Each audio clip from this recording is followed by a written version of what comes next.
If you're frustrated with what's happening with the changes to student loans, don't do this.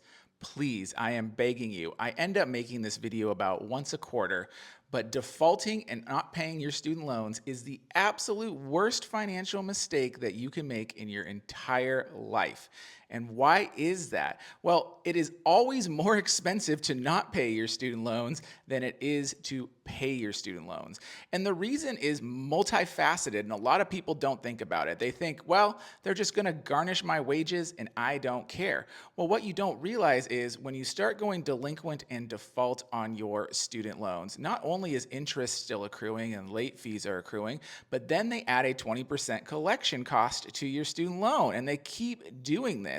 So your wage garnishment will never start repaying your loans. It will just go to interest, fees, and collection costs. And so you are losing money and your loan situation is not changing at all. And then you get to the credit implication of all this. You get to the fact that you tanked your credit score, so the rest of your financial life becomes more expensive. And I guarantee you it's more than $160 a month more expensive.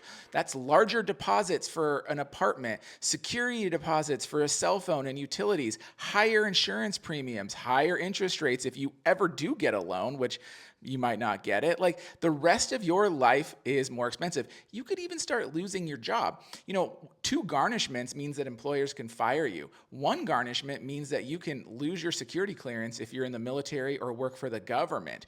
Some states can take away your professional license. So if you're a teacher or a barber or, a cosmetologist, that's gone and your income streams are gone. Do not go into default on your student loans.